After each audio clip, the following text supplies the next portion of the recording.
Greetings of peace, love, and harmony. I am Mandy Samosi, and I thought it would be a good idea to post every day in December as a countdown to 2026, the new Gregorian calendar, right? And so, first of all, before I get into it, please be sure to like, comment, subscribe, and all that jazz. So, I'll tell you what I did first, how I did it. Spoiler alert, I only got to day 30, but it's not because I did not record 31 videos. It's just because YouTube had the forever long wait for the 31st video, and that video was the tarot reading for 2026. However, if you want it, it is available in the link in my description, along with the numerology report, the astrology report, year of the horse information, self-care information, what you should do to really thrive in this new year. All of that is available in the description below. So let's get right into it. Whoo, child. Okay, so I batch created, right? So I was like, okay, there's no way that I'm going to be able to post or record daily. I like peace of mind. I don't like doing the same thing over and over again. So let me just record tons of videos in a day, and then I'll upload them and schedule them throughout the month. That's how I do everything. That's how I do my Substack. That's how everything I do, right? But this was different because YouTube, to post or upload videos, especially if they're long, like the tarot video was long, it takes a while for it to upload to the system. So I knew it would take a long time for me to upload the videos. So I was like, I have to do this well ahead of time. And I say this to say, because for me, let me just be fully transparent. I do everything from my phone, right? I don't have a laptop. I don't have a microphone or fancy camera. Everything is from my phone. Right? So I'm constrained on my technology. If you have better technology, it's probably faster for you.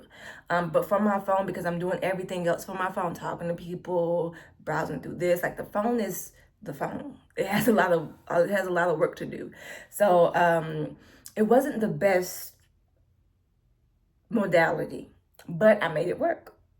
I wasn't gonna let any excuses come up, and that's for any of you who are watching this who is like, oh my goodness, I want to start a YouTube channel, but I don't know where to start, blah, blah, blah. You have a phone.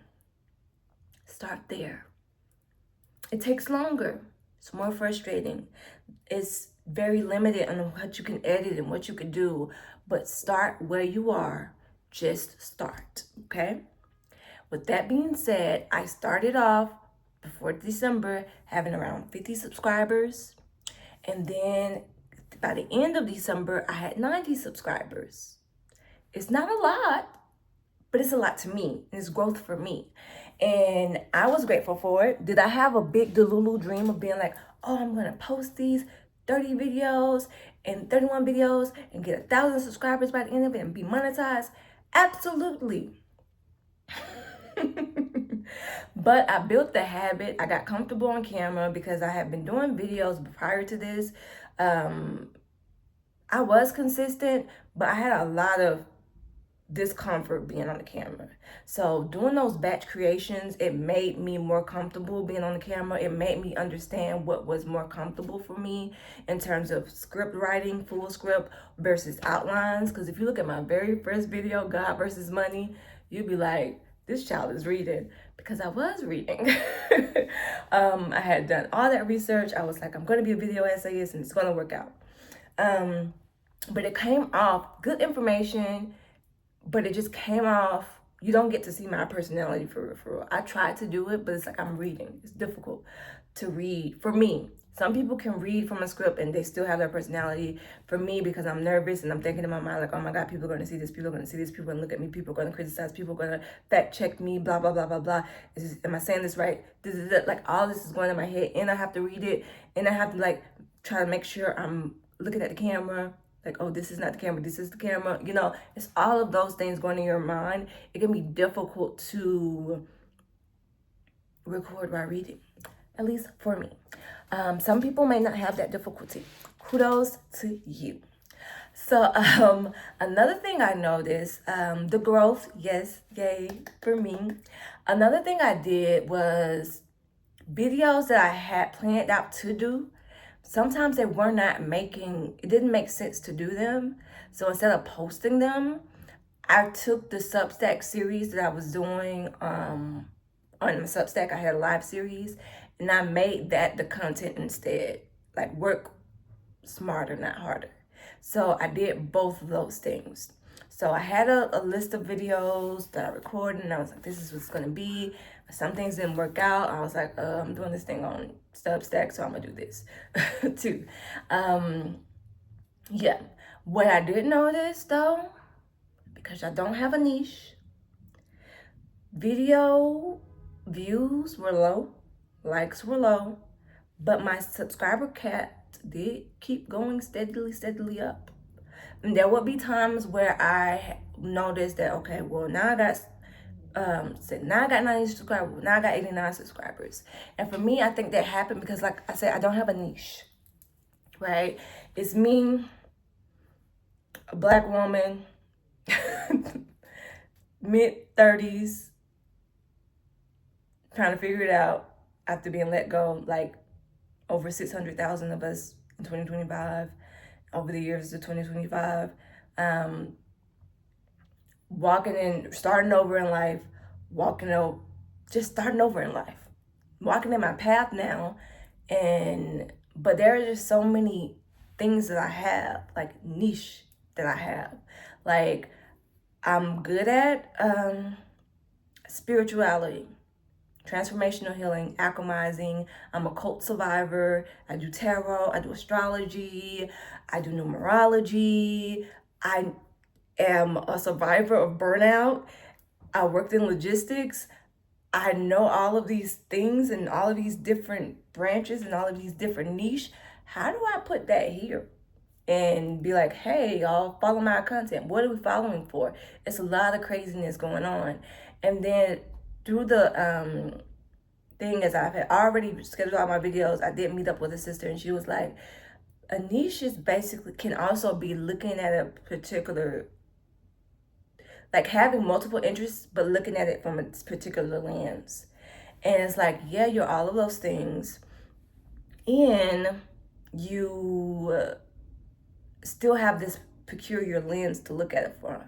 For me, I do sometimes still feel like it's a very linear, like minute lens. Like, who else is gonna see this lens? Like, but at the same time, it's possible, and I know it's possible.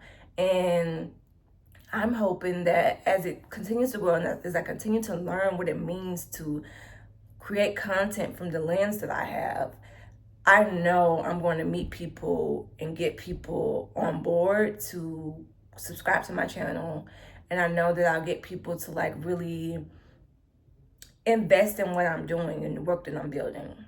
Speaking of which, if you are interested, I'm not sure if y'all saw, but one of the videos I did a ancestor setup journal where it was a Hobonichi A5 home planner, but I set it up to be my letters to my father, who is an ancestor. He transitioned, and I'm going to be writing letters to him. I'm going to be learning how to sketch with him and calligraphy with him, all that jazz.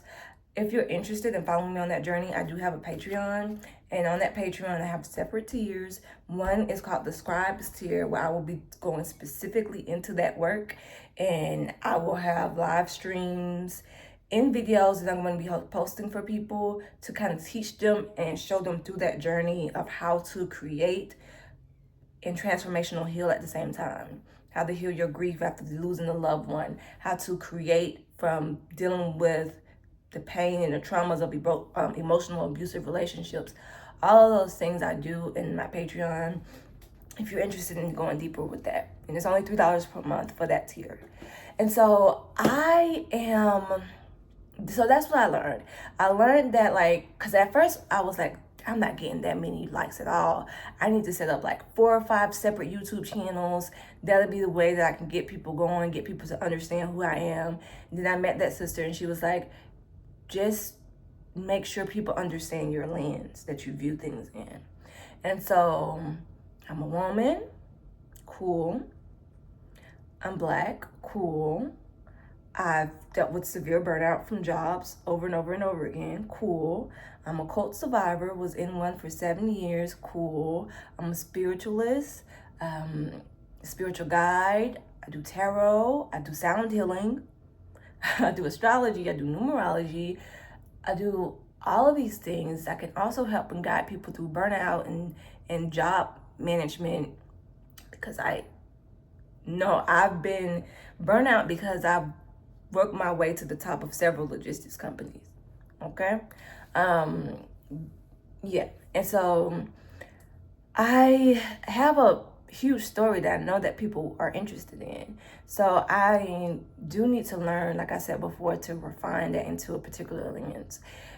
I'm still, to be very transparent, learning what that means. Just being real. And knowing what type of videos to create with that in mind. Because I don't want to eliminate people from watching my videos, and at the same time, I don't want people to be like, what is she doing? So I gotta figure it out. I really do. And so I will say this. Oh, another thing I learned: be careful with the batch creating thing, because this is the warning for the batch creators. For me, I created a lot of my videos from October to November, because I knew that I was going to do this in December. And so I'm like, all right, so I'm going to do this video, blah, blah, blah. Not thinking when I'm posting the videos to rewatch it, see what may have changed in my life, to maybe give an update. No, I'm just like, like just posting, not set it and forget it. That's what I was on. But life happens when you're doing those videos. And some things in your life may change as you're doing those videos. And people who you were meeting on your journey as you're doing those videos may see what you wrote or see what you said, even though it was before you met them, built a relationship with them. For them, it's not an old video, it's new to them. So they're like, what? What do you mean by this? And that to me is what I learned a very, very hard lesson on. To be conscious of what I'm putting out there, like watch it before it posts again. And also, if I'm sharing personal information, especially about things that I desire for my future, to perhaps not. Like maybe not do that, because it may shift and change as I learn and as I meet new people. And I realized, oh, okay, I thought my path was going to be this, but it's actually this. And I'm cool with that, and I'm moseying on about my life. Meanwhile, there's this video pending that's about to drop, and the person who's in my life now that I'm moseying along with, enjoying my time, sees that, and they're like, wait a minute, what? And that was for me a big, like pebble in the water. And it caused me to like stop, self-reflect, and understand how to navigate that on a different level. So if you're going to batch create, be conscious if you're sharing personal information like that about what you want to do in the future, because who we are in October is not who we are in December. Who I am in November wasn't even who I was in December. Like, we are always constantly changing. So you have to honor those changes and understand that if you don't, there are people who met you in your change and who are there with you may see it and be like, hold up. So that was my biggest lesson with batch creating. I think it is absolutely important to do. And I think that it is absolutely important that you're watching the stuff before you post it to make sure it doesn't change, so that whoever is watching that's in your life, if you're posting stuff that's life updates, they're not watching it and being like, what? So that's my biggest thing. And I also do want to say, like, if I would do this again for batch creating, like I said before, like I'm posting once per day. Like I said before, I didn't get a lot of traction, and I was hoping for huge thing. It's like what I've learned is that growth compounds, like interest compounds, like it happens over time. And I know it's like people use that analogy, like your first $100,000 is the hardest $100,000 to get. Wouldn't know. Don't even think I've made $10,000, but kept it. No. but like the first $100,000 to say is the hardest, and I do agree with that. Wouldn't know, but I do agree. And I think that it's looking at from a growth standpoint for YouTube. It's because you hear some of those success stories. It's like, oh, I did this one video and I got monetized just like that. It's like, dang, you know, and you're hoping that maybe I can, one of these videos that I dropped, one of these 30 that I've dropped are going to be that video. None of them were. Was it frustrating? Yeah. Was it discouraging? No.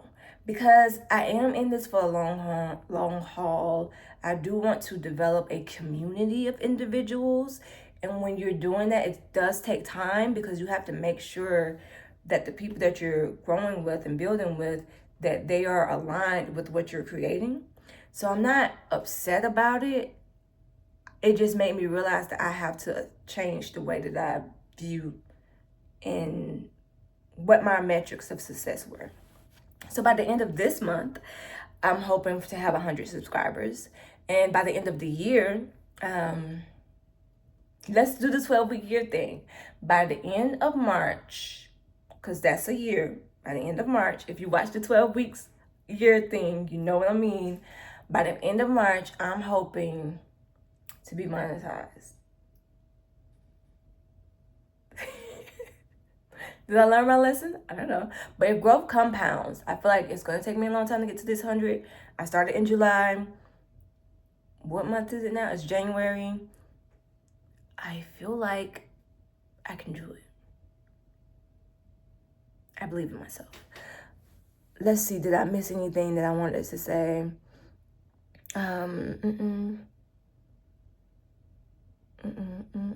That is pretty much it. Like, comment, subscribe, please.